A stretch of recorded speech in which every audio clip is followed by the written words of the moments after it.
नमस्कार मेरे प्यारे साथियों, आपके 3i यूट्यूब चैनल में आप सभी का स्वागत है। तो आज हम चर्चा करते हैं, कल हमने जो क्लास ली थी आपकी ली थी स्टैटिक जीके की, जिसमें हमने आपको पढ़ाया था 1905 से लेके 1930 तक जितने भी जो भी घटना घटित हुई हैं उनके बारे में हमने आपको जानकारी दी थी। चलिए अब जीएस की क्लास दूसरी जो है मैं इसके बाद लूँगा। उससे पहले जो है मैं आज मैथ का एक चैप्टर चालू करना चाहता हूँ। चैप्टर का नाम है प्रतिशतता, परसेंटेज।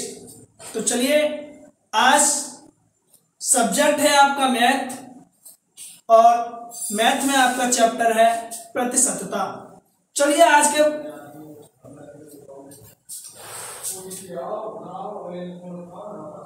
प्रतिशतता,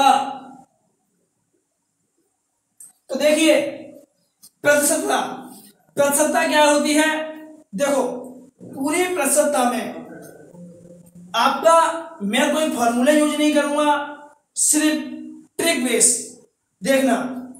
प्रतिशतता के अंदर दो ही चीजें होती हैं, सिर्फ दो ही शब्द होते हैं, एक होता है का और एक होता है से, जिसे हमें बहुत गहराई से समझना होगा।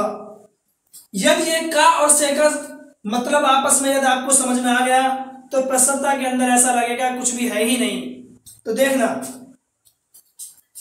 डायरेक्ट क्वेश्चन से स्टार्टिंग करता हूं, का और से का मतलब आपको समझाते हुए। पहला क्वेश्चन है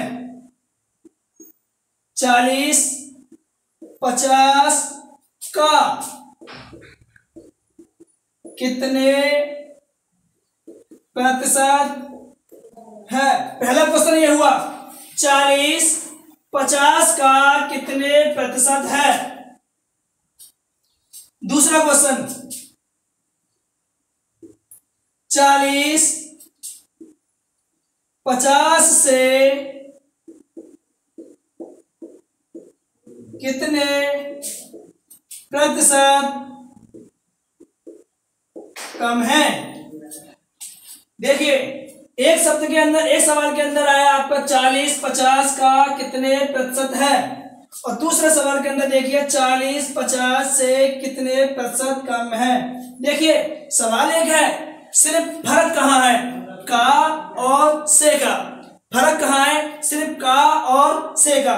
देखिए का वाली कंडीशन यानी कि जिसके पीछे का हो या जिसके पीछे से हो, वो संख्या हमेशा कहां जाएगी, बट्टे में। कहां जाएगी, बट्टे में, यानी कि हर में। देखिए का किसके पीछे है, 50 के पीछे का है। देखिए जब 50 के पीछे का है, जिस संख्या के पीछे का या से है वो तो संख्या हमेशा बट्टे में जाएगी। देखो यदि का वाली कंडीशन है तो कुछ नहीं करना, पहली वाली संख्या को हम ऊपर लग लेंगे, पहली वाली संख्या को हम ऊपर लिखेंगे और क्या लगा देंगे परसेंट के लिए 100। 50 एक जीरो की एक जीरो खत्म, 5 से 10 कितनी बार, 2 बार, 40 दूनी 80, यानी कि 40 50 का कितने प्रतिशत है, कितना प्रतिशत आया निकल के 80। दूसरा सवाल जिसके पीछे का या से है, मैंने बताया था आपको बट्टे में जाएगा। से वाली कंडीशन में क्या करना है, का वाली कंडीशन में हमने पहली संख्या को ऊपर लिखा था, से वाली कंडीशन में आपको क्या करना है, दोनों संख्याओं का अंतर। दोनों संख्याओं का अंतर कितना है, 10। परसेंट के लिए 100, एक जीरो से एक जीरो, 5 दूनी 10, 10 दूनी 20, कितने परसेंट कम है, 20% कम है। देखिए सवाल देखने में तो एक जैसा लग रहा है, लेकिन फर्क कहां है, सिर्फ का और से में। देखो जहां का लगा आंसर कितना आया था, 80%, जहां से लगा आंसर कितना आ गया, 20%। सिर्फ परसेंटेज के अंदर इन्हीं दो सवालों में आपको या तो का मिलेगा या से मिलेगा। आपको इससे मतलब नहीं है कि कम है या अधिक है, आपको इससे मतलब नहीं है, ये सवाल बनाने वाला देखेगा, ये सवाल बनाने वाला देखेगा। आपको तो सिर्फ ध्यान देना है का और से में, आपको सिर्फ ध्यान देना है का और से में। एक बार दोबारा बता देता हूं,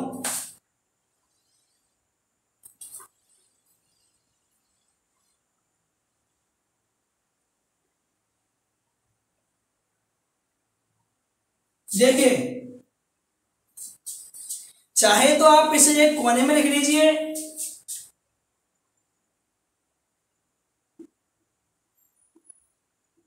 जिस संख्या के पीछे का हो वो आएगी नीचे, पहली संख्या गुणा 100। ये किसके लिए है? का वाली कंडीशन के लिए। ये किसके लिए है? अंतर बट्टे जिसके पीछे से हो गुणा 100। ये दूसरे सवाल के लिए है। तो चलते हैं पहले सवाल पे। का वाली कंडीशन है। का किसके पीछे है? 50 के पीछे। मैंने क्या बताया है? पहली संख्या कहां जाएगी? ऊपर। पहली संख्या कितनी है? 40। परसेंट के लिए 100। 50 से 100 कितनी बार कटे? 2 बार। 40 दूनी 80%। दूसरे सवाल में चलिए। दूसरे सवाल में क्या आया है? से जिस संख्या के पीछे से है वो हमेशा बट्टे में जाएगी। और से वाली कंडीशन में मैंने आपको क्या बताया था? दोनों संख्याओं का अंतर। दोनों संख्याओं का अंतर तुम्हें कितना दिखाई दे रहा है? 10। परसेंट के लिए 100। 50 से कितनी बार कटा? 2 बार। 10 दूनी 20%। यही हमारा आंसर है। चलिए इसी टाइप के आगे और क्वेश्चन कराता हूं। और देखिए,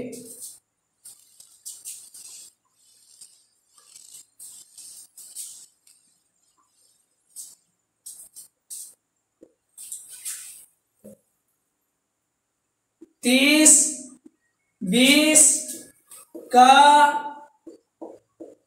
कितना प्रतिशत है? देखिए मैंने क्या बताया है? 30 20 का कितना प्रतिशत है। देखिए का वाली कंडीशन आ गई। जिसके पीछे का है उसे कहां रखना है? हमेशा बट्टे में। मैंने क्या बताया था? का वाली कंडीशन में पहली संख्या कहां आएगी? ऊपर। परसेंट के लिए क्या आएगा? 100। 1 0 से 1 0। 2 से कितनी बार? 5 बार। 30 पंजे कितना हुआ? 150। कितना परसेंट है? 150। देखिए नेक्स्ट सवाल। 45 50 से कितने प्रतिशत कम है?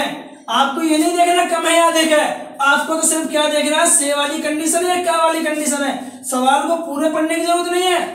या तो का वाली कंडीशन मिलेगी या आपको से वाली मिलेगी। से वाली मिले तो कैसे करना है? जिस संख्या के पीछे से है बट्टे में लिख दी। और दोनों संख्याओं क्या लिखना है? ऊपर अंतर। दोनों संख्याओं का ऊपर अंतर कितना आया आपका? 5। परसेंट के लिए 100। 50 से कितनी बार? 2 बार। 5 दूनी 10%। ठीक है। इसी तरह से आपके चैप्टर में जितने भी सवाल हो आप उन्हें एक बार निकाल के देखना। इसी आधार के जितने भी सवाल होंगे वो आपके चुटकियों में हल हो जाएंगे।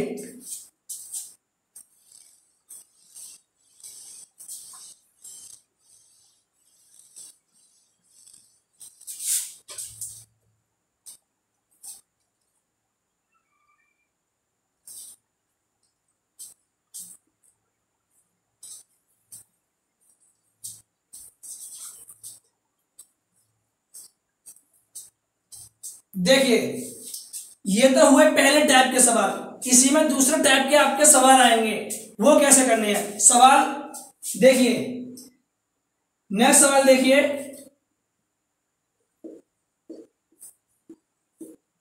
किसी वस्तु के मूल्य में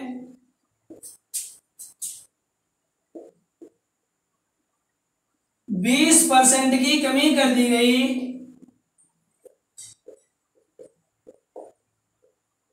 किसी वस्तु के मूल्य में 20% की कमी कर दी गई तो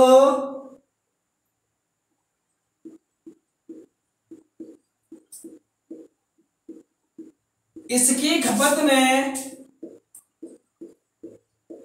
कितने प्रतिशत की वृद्धि करें कि खर्च अपरिवर्तित रहे? कि खर्च अपरिवर्तित रहे। देखिए मैंने क्या बोला है, किसी वस्तु के मूल्य में 20% की क्या कर दी गई, कमी कर दी गई, तो इसकी खपत में कितने परसेंट की वृद्धि करें कि खर्च अपरिवर्तित रहे। देखिए जब कोई वस्तु हमारी सस्ती हो जाती है तो हम क्या कर देते हैं, हम ज्यादा खाना चालू कर देते हैं, ज्यादा खाना चालू कर देते हैं। उसी कंडीशन में देखिए जब हमारी कोई वस्तु महंगी हो जाती है तो हम उसे कम यूज करना चालू कर देते हैं। अब देखिए अब हमने क्या बोला है, सवाल के अंदर 20% की कमी कर दी गई। देखिए जितने की आपकी कमी हो या वृद्धि हो वो तो लिखना है आपको ऊपर, यानी कि सवाल के अंदर जितनी भी कमी या वृद्धि हो वो आपको ऊपर लिखनी है।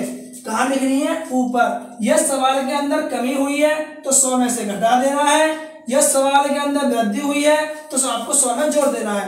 देखो सवाल के अंदर क्या हुई है, 20% की कमी, 20% की जितने की कमी हो या वृद्धि हो वो लिखना है ऊपर। यदि 20% की कमी है तो 20 को आप घटा के लिख दीजिए 100 में से, कितना बचा 80% के लिए क्या लगा दोगे आप 100। 1 0 से 1 0, 2 से कितने कटे 8, 4 बार कटे, 4 से कितने बार कटे 100, 25 बार कटे। आंसर कितना आया, 25% की वृद्धि। एक बार दोबारा देख लीजिए, किसी वस्तु के मूल्य में 20% की कमी कर दी गई तो इसकी खपत में कितने परसेंट की वृद्धि करें कि खर्च अपरिवर्तित रहे। देखिए एक बार दोबारा सवाल को, हमने क्या बोला 20% की कमी, मैंने क्या बोला कमी हो या वृद्धि हो वो तो लिखना है आपको ऊपर, उससे आपको कोई छेड़छाड़ नहीं करनी। कमी हो सवाल के अंदर या हो वृद्धि वो लिखनी है आपको ऊपर। यह सवाल के अंदर कमी हुई है तो आप 100 में से घटा के लिख दो, यह सवाल के अंदर वृद्धि हुई है तो आप 100 में जोड़ के लिख दो और परसेंट के लिए क्या लगा दो 100। जो आए वही आंसर है, 20 4 80, 4 से कितनी बार कटा 25 बार, कितना आंसर आया 25%। चलिए इसी टाइप का नेक्स्ट सवाल एक और करते हैं अभी, जिससे आपकी समझ में तुरंत के तुरंत आ जाए। स्क्रीनशॉट लेना चाहे स्क्रीनशॉट ले लो।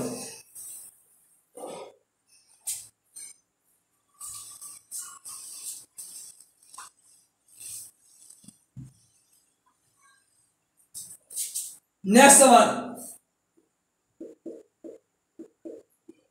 चीनी के मूल्य में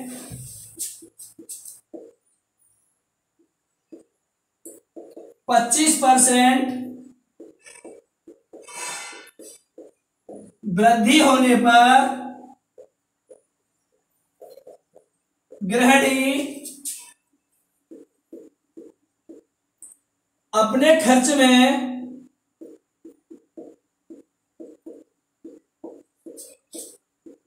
कितने प्रतिशत की कमी करे कि खर्च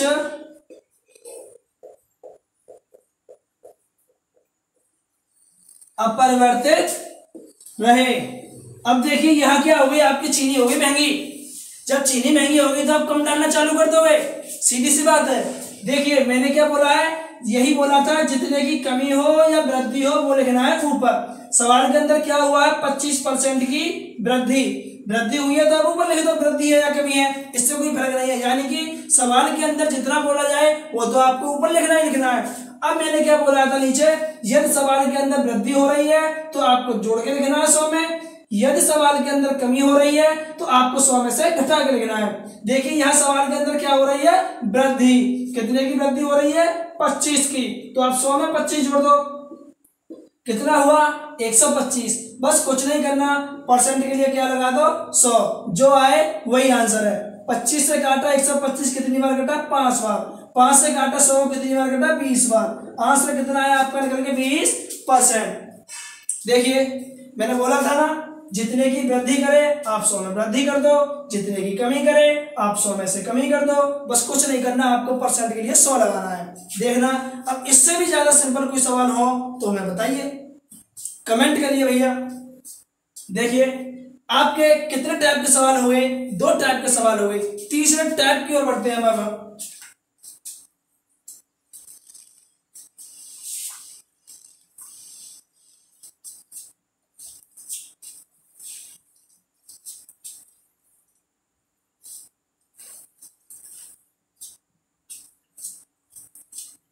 नेक्स्ट सवाल देखिए, वही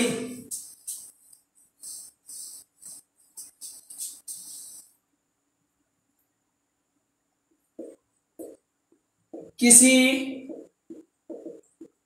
वस्तु के मूल्य में 20% की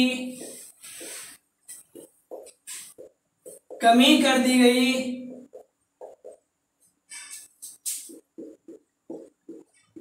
फिर उसमें 20% की वृद्धि कर दी गई तो उसके प्रारंभिक मूल्य पर क्या प्रभाव पड़ा। देखिए सवाल दिखने में तो आपको कितना बड़ा महासागर लग रहा है, सवाल दिखने में तो आपको कितना बड़ा लग रहा है, जबकि एक लाइन का सवाल है मात्र। देखना, किसी वस्तु के मूल्य में क्या कर दी गई 20% की कमी। मैंने क्या बोला है परसेंटेज के अंदर, यदि परसेंटेज वाले चैप्टर में जहां कमी आपको दिखाई दे जाए वहां आपको 100 में से घटाना है, जहां आपके लिए वृद्धि दिखाई दे जाए वहां 100 में जोड़ देना है। बस यही ध्यान रखना है परसेंटेज के अंदर। एक का वाली कंडीशन, एक से वाली कंडीशन। नंबर 2, एक जहां आपको परसेंटेज के अंदर कमी दिखाई दे जाए वहां 100 में से घटा देना है, जहां आपको परसेंटेज के अंदर 100 में वृद्धि दिखाई दे जाए वहां 100 में आपको जोड़ देनी है। देखिए किसी वस्तु के मूल्य में 20% की क्या कर दी गई कमी। मान लीजिए हमारा प्रारंभिक वस्तु का मूल्य था कितना 100 रुपया, ठीक है। जब हमारे 20% की कमी हो गई तो अब हमारा मूल्य कितना हो गया होगा 80 रुपया। 20% की क्या हो गई कमी। प्रारंभिक मूल्य कितना था 100, वर्तमान मूल्य कितना हो गया 80। अब देखना फिर उसमें 20% की क्या कर दी गई वृद्धि, यहाँ की क्या की गई थी कमी की गई थी, हमने 100 में से घटा दिया।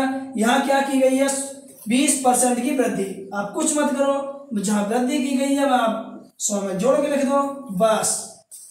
देखिए इसकी एक जीरो से इसकी एक जीरो खत्म, इसकी एक जीरो से इसकी एक जीरो खत्म।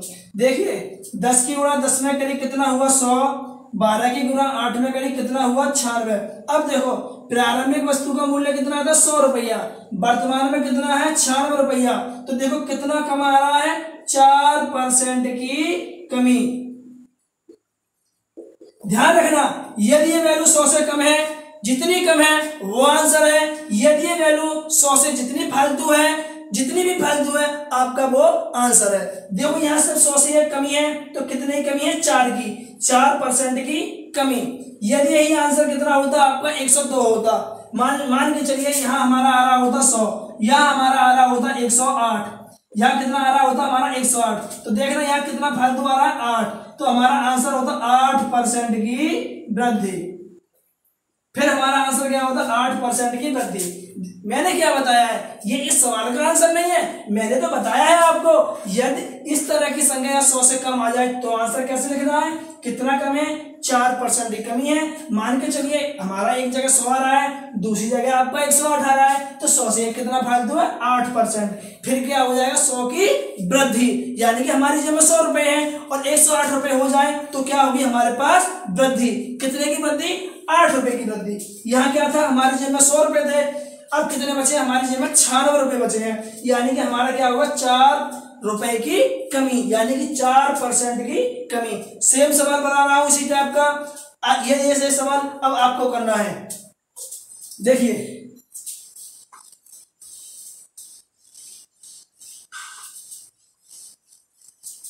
एक सवाल मैं खुद कराऊंगा, प्रत्येक टाइप के मैं आपके लिए 2 सवाल कराऊंगा। यह पहला सवाल समझ में आए, पहला तो मैं आपको खुद कराऊंगा, कोशिश करना है कि दूसरा सवाल आप स्वयं करें। इसके बाद में मैं आपके लिए 5 क्वेश्चन होमवर्क के दिया करूंगा डेली, जो आपके लिए घर से करने हैं और अगले दिन हमें बताने हैं। देखो मैं तो आपके पास देखने नहीं जा रहा, लेकिन आपको प्रत्येक क्वेश्चन का आंसर ईमानदारी के साथ देना होगा। यदि किताबों से जितना आप मुंह मोड़ोगे, किताबें भी आपसे उतना ही अधिक मुंह मोड़ लेंगी। ये सच्चाई है, ये सच्चाई है।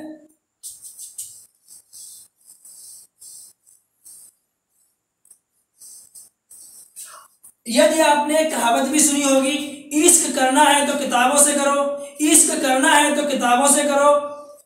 इन बेवफाओं में क्या रखा है, इन बेवफाओं में क्या रखा है।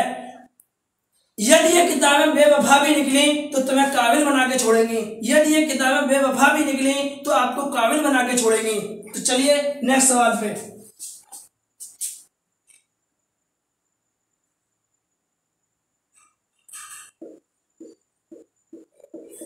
किसी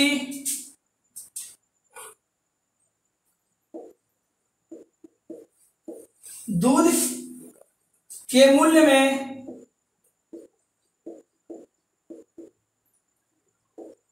25% की कमी कर दी गई, 25% की कमी कर दी गई,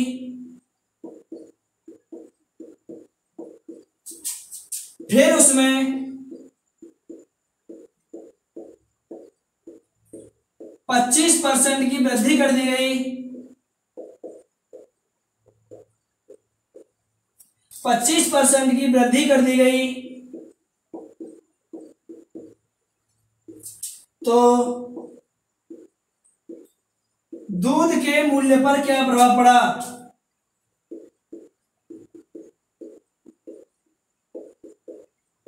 दूध के मूल्य पर क्या प्रभाव पड़ा?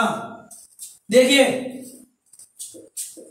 मैंने क्या बोला है, यदि जहां आपको कमी दिखाई दे जाए वहां आपको कमी करनी है, जहां वृद्धि दिखाई दे जाए वहां आपको वृद्धि करनी है। तो देखिए मुझे यहाँ क्या दिखाई दे रहा है, 25% की कमी। तो आप क्या कर दोगे, 100 में से 25 घटा दो, कितने बचा? 75। देखिए फिर क्या हुआ, उसने 25% की क्या कर दी? वृद्धि कर दी। तो आप कुछ मत करना, 100 में जोड़ दो 25, कितना हुआ? 125। अब आपको क्या करना है, देख लीजिए 25 से कितनी बार कटा? 4 बार। 25 से कितनी बार कटा? 3 बार। देखना 25 से कितनी बार कटा? 4 बार। 25 से कितनी बार कटा? 5 बार। देखिए 4 चौक 16, 5 तिया 15। देखो पहले हमारे पास 16 रुपए थे, अब कितने रुपए हैं? 15 रुपए हैं। यहाँ आप सीधा सीधा मत कर देना, अंतर 1 आ रहा है तो 1% की कमी, अंतर 1 आ रहा है तो 1% की कमी, यह आंसर आपका गलत हो जाएगा। आपको फिर कैसे करना है, अंतर कितना आ रहा है आपका?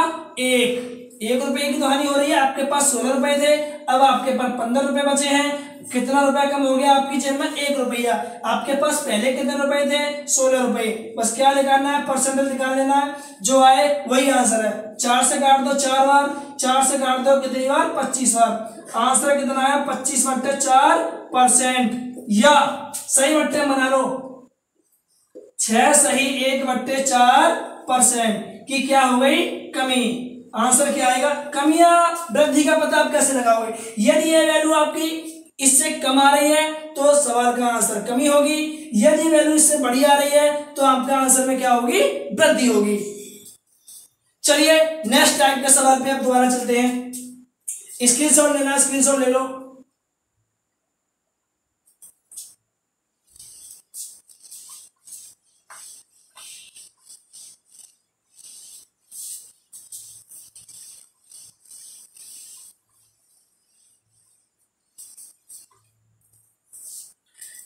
यदि आपसे बिल्कुल भी मैथ नहीं आता है, मैं मानता हूं आप 0 लेवल से हो, तो आप मेरी क्लास में कंटिन्यू बने रहिएगा। यदि मैं जब एक भी दिन की छुट्टी नहीं करूंगा तो आप कोशिश करिएगा कि आपकी भी छुट्टी एक भी दिन की ना हो। सिखाने की गारंटी मेरी है, सिखाने की गारंटी मेरी है, जीएस को क्लास में ही याद कराने की भी गारंटी मेरी है। चलो आज याद नहीं होगी तो कल होगी, कल याद नहीं होगी तो परसों होगी, लेकिन मैं आपको वादा करता हूं कि आपको जीएस भी इसी क्लास में याद करा के दिखा दूंगा। सिर्फ आप मेरी क्लास में कंटिन्यू बने रहिएगा। जब यदि मैं आपके सामने खड़ा हूं तो आपको भी मेरे सामने खड़ा होना पड़ेगा, याद कराने की गारंटी मेरी है। चलिए नेक्स्ट टाइप के सवाल पे चलते हैं।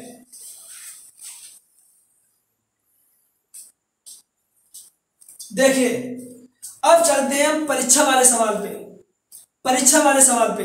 देखिए एक विद्यार्थी को पास होने के लिए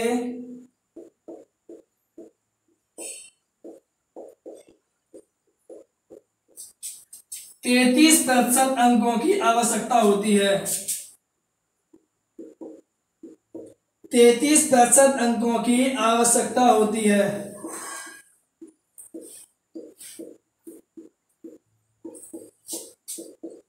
आवश्यकता होती है।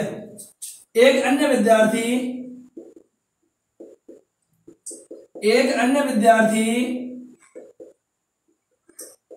150 अंक लेकर आया, 150 अंक लेकर आया और 15 अंकों से फेल हो गया। फेल हो गया तो पूर्णांक ज्ञात कीजिए। तो पूर्णांक ज्ञात कीजिए। देखिए, एक परीक्षा में पास होने के लिए कितने परसेंट अंकों की आवश्यकता होती है? 33% अंकों की आवश्यकता होती है। एक अन्य विद्यार्थी 150 अंक लेकर आया और वह 15 अंकों से फेल हो गया। तो क्या ज्ञात कीजिए? पूर्णांक ज्ञात कीजिए। मेरी बात समझिएगा। चलिए आपकी बात करते हैं। यदि आपको पास होने के लिए 33% अंकों की आवश्यकता होती है और आप में किसी परीक्षा में 150 अंक लेकर आ गए और क्या हो गया? 15 अंकों से फेल। यानी कि आप पास कब होते? आपके 150 तो आ गए, जितने अंकों से आप फेल हुए हो, जितने अंकों से आप फेल हुए हो उतने अंक और आ जाते आपके, तो आप क्या हो जाते? पास। यानी कि 150 अंक तो आप ले आए, 15 की और कमी हो रही है, तो आप पास कितने पर होते? 165 पे। देखिए, आप 150 अंक तो लेकर आ गए, आपको कितने अंक लेके आने थे? 15। तो आप टोटल कितने पे पास होते? 165 पे। बस यही हमको अंक ज्ञात करने थे। कितने अंक ज्ञात करने थे? 165 अंकों पर पास। अब हमसे सवाल के अंदर 165 अंक तो नहीं पूछे कि हमें कितने अंकों पर पास होना है, हमसे पूछा है तो पूर्णांक ज्ञात कीजिए।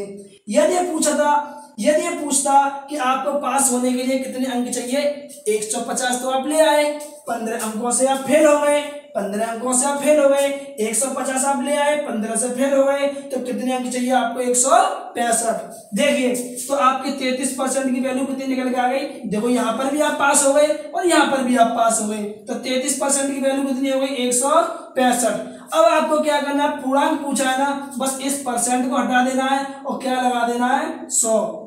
सीधा सीधा काट देना है। 33 पंजे 165, 100 पंजे 500। आपका पूर्णांक कितना निकल के आ गया? 500। आपसे क्या पूछा था? पूर्णांक ज्ञात कीजिए। आंसर कितना आ गया? 500। आया समझ में? आया सवाल समझ में? सेम इसी टाइप का सवाल दूसरा मैं आगे लेके चलता हूं।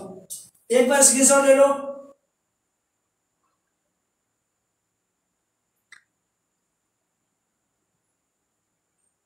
देखिए, ये क्या था?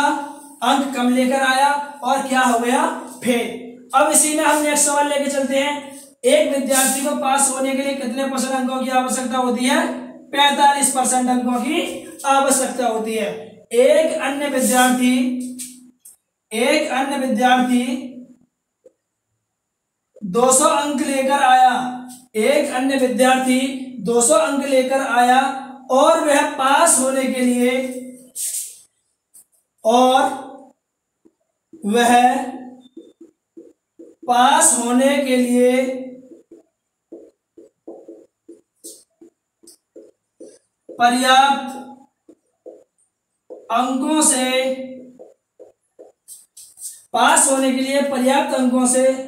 10 अंक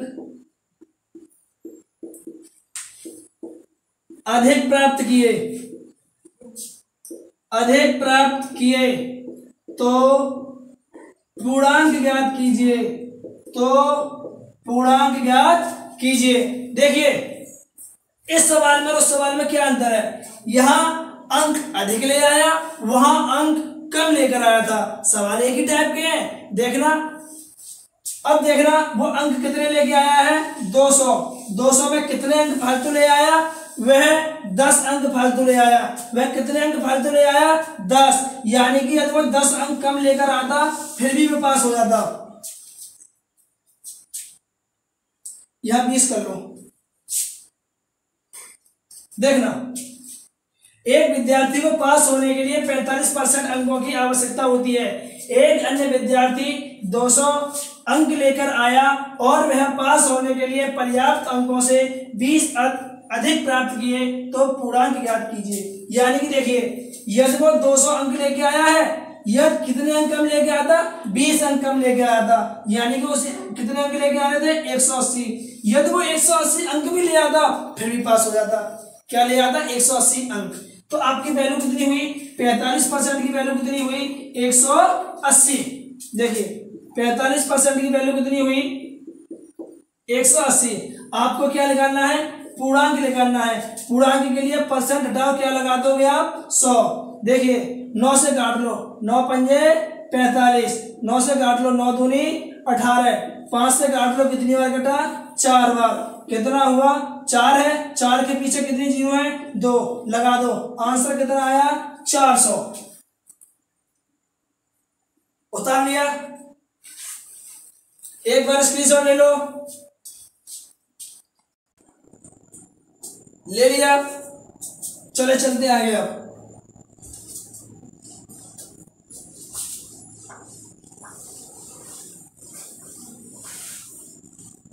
चलिए, जितने टाइप के आपके लिए मैंने सवाल कराए हैं उनमें से प्रत्येक सवाल आपके लिए घर के लिए दे रहा हूं, जो आपको घर से करके लेके आने हैं। मैं भी देखता हूं आपके लिए कितनी समझ में आया और कितना समझ में नहीं आया।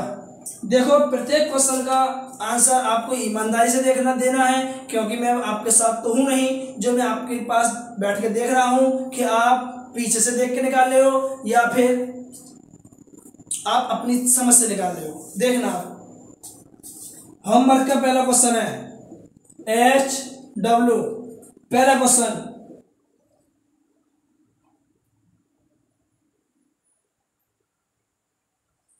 बीस 40 का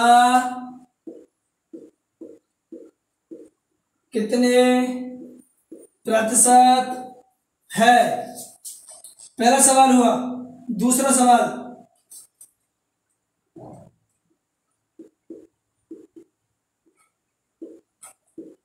चावल के मूल्य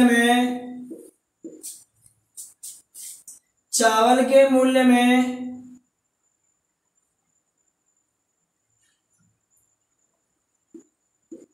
30% की वृद्धि होने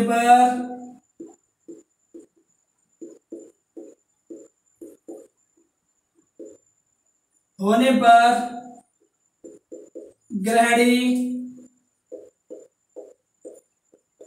अपने खर्च में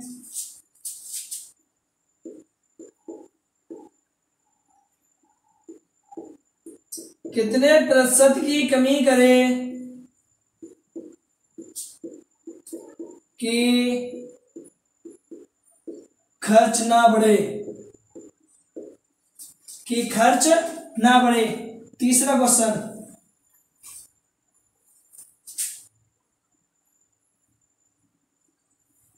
60 50 से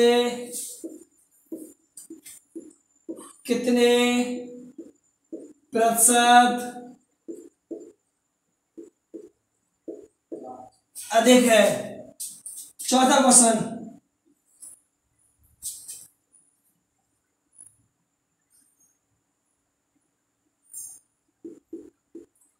चीनी के मूल्य में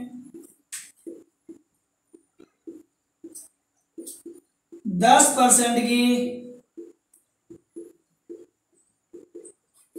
वृद्धि कर दी गई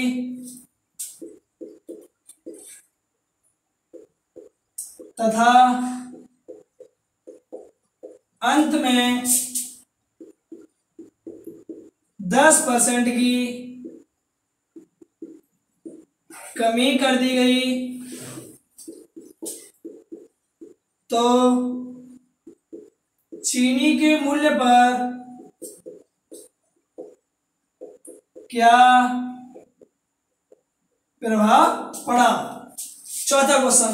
पांचवा क्वेश्चन लिखना है आपको,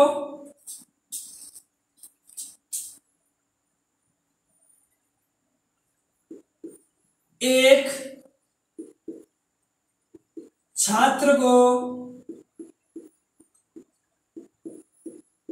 पास होने के लिए 40% अंकों की जरूरत पड़ती है, वह 340 अंक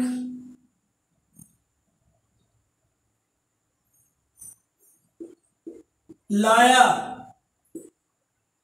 जो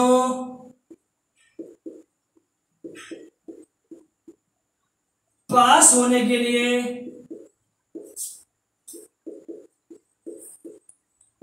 पर्याप्त अंकों से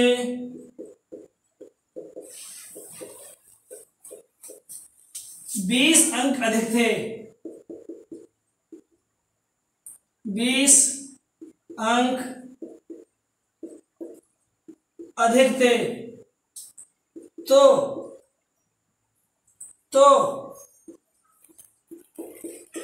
पूर्णांक ज्ञात कीजिए। तो पूर्णांक ज्ञात कीजिए। देखिए, ये हमारे आज के होमवर्क के 5 सवाल हैं, जो मात्र और मात्र 2 मिनट से ज्यादा के नहीं है। मात्र और मात्र कितने मिनट से ज्यादा के नहीं है? 2 मिनट के ज्यादा के नहीं है। यदि आपने मेरी क्लास को अच्छी तरह से पढ़ा हुआ, अच्छी तरह से समझा हुआ, तो आपको इन क्वेश्चनों के आंसर मात्र 2 ही मिनट में करने हैं। तो चलिए, आज की क्लास के लिए यही विराम लेते हैं। सभी प्यारे विद्यार्थियों को मेरी तरफ से नमस्कार।